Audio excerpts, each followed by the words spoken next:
ये है दिल्ली दर्पण। जल भराव में डूबी जिंदगियां, उतरा भी ना जाता, चढ़ा भी ना जाता, बेटे पाँव तक के भीग जा, बहुत परेशान है। 3 साल से गंदे पानी से परेशान है लोग। आप जाएंगे तो आपको भी घरों से निकलते ही गंदे पानी में रखना होगा पैर। दिल्ली दर्पण टीवी पर देखिए गंदे पानी में कमरुद्दीन नगर, पहला भाग। नमस्कार, आप देख रहे हैं दिल्ली दर्पण टीवी और मैं हूं आपके साथ डिंपल भारद्वाज।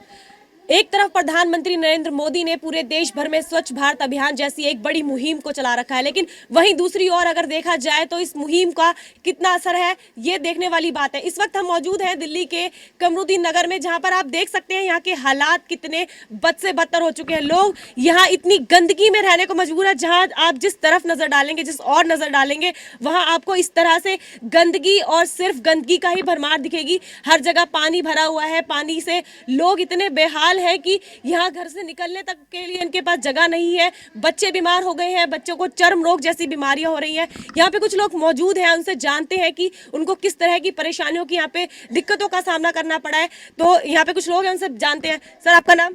मेरा नाम अशोक कुमार है। अशोक जी, क्या कुछ दिक्कतें आपको आती हैं? इतना पानी भरा हुआ है, किस तरह से आप यहाँ पे जीते हैं? क्या कुछ हाल होता है जब आप यहाँ पर इस तरह की ये पूरा जो चीज है, यहाँ पर इतनी गंदगी है, उसका जब सामना करना पड़ता है आपको? मैडम, ये समस्या आज से नहीं है, ये समस्या 3-4 साल से चल रही है। मैं स्कूल मैनेजमेंट कमेटी 16-17-0-10 से हूँ और उसके तहत हम बच्चों के लिए कार्य करते रहते हैं। ये रोड का बुरा हाल था, इसमें हमारे बच्चों ने ये जो प्रधानमंत्री कार्यालय में उनके हाथ से, बच्चों के हाथ से लेटर गया, उसके वेज में जो डीसी साहब ने यहाँ का दौरा किया। डीसी साहब ने दौरा किया तो कुछ हालात में सुधार हुआ, लेकिन ये फिर दोबारा हमारी स्थिति वैसी की वैसी ही बनी हुई है। ये देखिए ना, इधर अगर आप देखेंगे लोग बाग पलायन कर रहे हैं, घर जो है गिर रहे हैं इस पानी की वजह से। जो है चर्म रोग जो है बच्चों में, बड़ों में, बूढ़ों में, बुजुर्गों में, सब में ही मतलब समाता जा रहा है। हम इस कदर परेशान हैं। यहाँ पे एमएलए, निगम पार्षद सबको दिखा चुके हैं, सब आते हैं, देख के जाते हैं, लेकिन कोई कार्रवाई आज तक नहीं हो रही। कार्रवाई ना होने का ऐसा कौन सा कारण है जो आपको लगता है कि सबसे बड़ा मुद्दा हो सकता है कि जिस वजह से यहाँ पे कार्रवाई नहीं हो रही है? मैडम, कार्रवाई का जो सबसे बड़ा मुद्दा है वो उनको लगता है कि हम लोग राजनीति कर रहे हैं। रिसाल सिंह पार्क, कमरुद्दीन नगर इस चीज़ को 3-4 साल से झेल रहा है, क्योंकि यहाँ पे कोई भी इंसान इस चीज़ से अछूता नहीं है कि उनको पता है कि हमारी समस्या बरसात में और भी गहरी हो जाती है।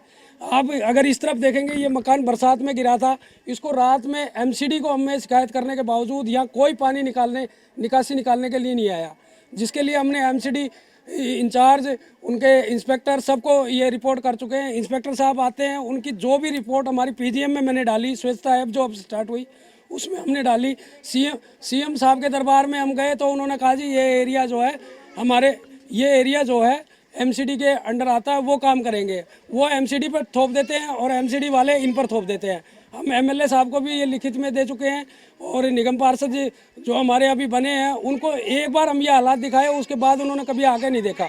हम बार बार उनसे रिक्वेस्ट करते रहे हैं कि कम से कम नालियों का सुधार कर दिया जाए।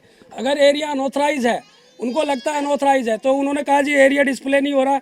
ये देखिए किस कदर ये हमने पेपरों में सहायता ली है, जो पत्रकारों की हम सहायता से हम ये कार्य दिखाते रहे हैं। ये इस कदर ये हालात थे। ये हालात रिसाल सिंह पार्क, कमरुद्दीन नगर बार बार पेपरों के माध्यम से दिखाता है। आज दिल्ली दूरदर्शन ने ये पहल की है कि उन्होंने ये कवर किया है, इसको कवर करने की जो है जहमत उठाई है। मैंने रिक्वेस्ट की उनसे कि आप उनको एक बार ये हालात देखिए। इस कदर हम हर तीसरे दिन लेटर लिखते हैं, उनको वो लेटर जो है डिजोल्व कर देते हैं। लिखने के बाद वो पता नहीं साइन बताते हैं या किसी के साइन करा लिए या कुछ हो गया, लेकिन कोई कार्रवाई आज तक नहीं हुई। हम आपस में, नौबत यहाँ तक आ चुकी है कि लोग बाग आपस में परेशान हो रहे हैं, झगड़ रहे हैं, लेकिन जो चीज़ है उसको कोई नहीं देख रहा। यहाँ पर कुछ लोग और भी मौजूद हैं, कुछ महिलाएं हैं जो कि महिलाएं 24 घंटे घर के अंदर रहती हैं। घरों के अंदर जो घर है वो महिलाएं चलाती हैं और अक्सर घर के आसपास जो बच्चे होते हैं उनको भी महिलाएं ही देखती हैं, बुजुर्गों को भी महिलाएं देखती हैं। तो उनसे जानते हैं कि क्या कुछ परेशानियों का सामना उन्हें करना पड़ता है। बड़े बूढ़े बेटे भर सईदा जी, यहाँ पर किस तरह की परेशानियों का सामना आपको करना पड़ता है जब इतना पानी भरा होता है? उतरा भी ना जाता, चढ़ा भी ना जाता, बेटे पाँव तक के भीग जा, बहुत परेशान है बेटा। ना रोजे के ना दवा से, गंदा पानी है। बेटे बड़े परेशान हैं, हमारी सुन लो भैया। यहाँ पे कुछ और महिलाएं हैं, उनसे जानते हैं। आपका नाम? शीला। शीला जी, यहाँ पे जब पानी भरता है तो किस तरह के हालात होते हैं, क्या कुछ होता है, कितनी परेशानी आपको झेलनी पड़ती है? डेंगू, चिकनगुनिया, 2-3 साल में बच्चों की मौतें तक हुई है, यहाँ पे मर गए हैं बच्चे।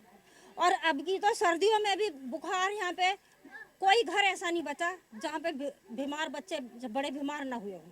बच्चे खेलने के लिए किस तरह? आदमी इस पानी में रपट के गिर जाते हैं, किसी का फ्रैक्चर हो गया पैर में, किसी का घुटना टूट गया, कुछ होगा। इन लापरवाही है, बहुत ज्यादा लापरवाही है जी यहाँ पे। जब बच्चे जब खेलने के लिए निकलते हैं, उनको खेलने के लिए जगह नहीं मिलती, तो किस तरह के आप बच्चों को जवाब देते हैं कि बच्चे कहाँ खेलें, क्या कुछ रहता है? खेलने की जगह बच्चे स्कूल से आते हैं, जूतों में पानी भर जाता है बच्चों के। और वो सर्दी में बच्चों के जूते रोज की रोज तो आते नहीं है। किसी की इतनी गुंजाइश है कि 10 जोड़ी जूते नहीं घर में रखता कोई भी है। और दूसरे दिन बच्चों को चप्पल में पहना के भेजना पड़ता है इतनी ठंड में।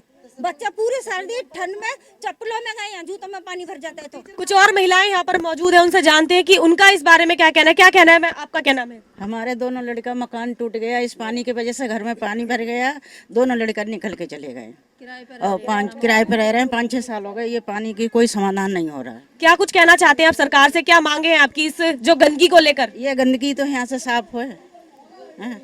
लोगों का यही कहना है कि गंदगी यहाँ से साफ होए। जो बच्चे हैं वो घरों में बीमार हो रहे हैं, खेलने की जगह नहीं है, जूते इनके गीले होने की वजह से स्कूल में चप्पल पहन के जाने को मजबूर है। कुछ और महिलाएं हैं, उनसे जानते हैं कि क्या कुछ परेशानियां उनको यहाँ पर झेलनी पड़ती है। आपका क्या नाम है? मेरा नाम राजबाला है। राजबाला जी, यहाँ पर पानी भरा रहता है 24 घंटे, पानी की इतनी बड़ी जो दिक्कत है, इसमें गंदी स्मेल भी आती होगी, तो उन सब चीजों से किस तरह से आप निपटते हैं? मैडम, मैं यहाँ की आशा वर्कर हूँ। एज ए बच्चों को टीके लगवाना, गर्भवती महिलाओं की देखभाल करना। मुझे इतनी दिक्कत होती है जब हम निमंत्रण पत्र देने आते हैं घरों में, और जब बच्चों को टीके के लिए बुलाने आते हैं, यहाँ आउटरीच होता है, तो हमें भी अपने जूते चप्पल ये सोच के चलना पड़ता है कि निकाल के वहाँ घुसना पड़ेगा, तो हम भी बीमार हो जाएंगे। ऐसे तो बच्चों का मच्छर काटते हैं, उनका डेंगू है, मलेरिया है। और जब टीके के लिए हम कहते हैं तो 10 लगे मिलते हैं मुझे यहाँ बच्चों के लिए। ORS पैकेट भी बांटते, इतना हम जिंक टैबलेट देने के बाद भी बच्चे ठीक नहीं हो पाते, उनका समय पर टीकाकरण नहीं करवा पा रहे। हमें सरकार को भी, हमने अपने डॉक्टर्स को भी बोल रखा है, अभी वहाँ इतनी गंदगी है, लेकिन सुनने वाला कोई नहीं है। शासन और प्रशासन से आपकी क्या मांगे हैं? अगर ये गंदगी इतनी बढ़ती जा रही है तो शासन प्रशासन से आप क्या मांग करते हैं? मैं शासन और प्रशासन से कहना चाहती हूँ, एक तरफ तो हम स्वच्छ भारत अभियान चला रखे हैं हमारे प्रधानमंत्री जी ने, और लेकिन देखो ये हकीकत यहाँ है स्वच्छ भारत अभियान की, करोड़ों रुपया खर्च हो जाता है, लेकिन जहाँ पर उसकी जरूरत है वहाँ पर कुछ भी नहीं होता है। यहाँ जरूरत है, सफाई कर्मचारी कहाँ गए हमारे MCD के सफाई कर्मचारी? क्यों नहीं आते यहाँ सफाई करने के लिए? कोई गाड़ी नहीं आती कूड़ा उठाने के लिए। और तो और इतना गंदा है, आसपास में कबाड़े के गोदाम है, सीलिंग लग रही है, लेकिन यहाँ करो ना सीलिंग, रात को जलाते हैं, तार जलाते हैं, इतनी गंदी स्मेल आती है, उससे लोगों को फेफड़ों की बीमारी हो चुकी है। अभी हमारे यहाँ फेफड़ों की बीमारी, उससे सांस लेने में लोगों को दिक्कत होती है, आंखों से पानी आता, जलन मचती है, यहाँ सांस लेना भी दूभर है। देखो हम अपने समाज को कैसा बना रहे हैं और क्या देखा जा रहे हैं, जो इतनी बीमारियां हो रही हैं। और तो लोग यहाँ पर परेशान है, सिर्फ इस गंदगी की वजह से ही नहीं, बल्कि यहाँ पर आसपास जो कबाड़े की दुकानें हैं जिनमें आग लगाई जाती है, बताया जा रहा है उसमें से इतना गंदा धुआं निकलता है कि लोगों को सांस लेने में दिक्कत होती है, उनकी आंखों में जलन होती है। ये आप नज़ारा देख ही सकते हैं कि कितना पानी यहाँ पर मौजूद है, और लोग किस तरह से यहाँ पे घर भी हैं और किस तरह से वो अपने घरों से निकलते होंगे, किस तरह से इस गली को पार करते होंगे, कितनी मुश्किलों को इनको सामना करना पड़ता होगा। ये बदहाली में जीने को मजबूर है, लेकिन जो शासन प्रशासन है इनकी ओर ध्यान देने को कतई राजी नहीं है। कैमरा पर्सन सोनू के साथ मैं डिंपल भारद्वाज, दिल्ली दर्पण टीवी। लेटेस्ट खबरों के लिए सब्सक्राइब करें हमारा YouTube चैनल या फिर लॉग ऑन करें www.delhidarpantv.com। खबरों की कवरेज और विज्ञापनों के लिए संपर्क करें इस नंबर पर।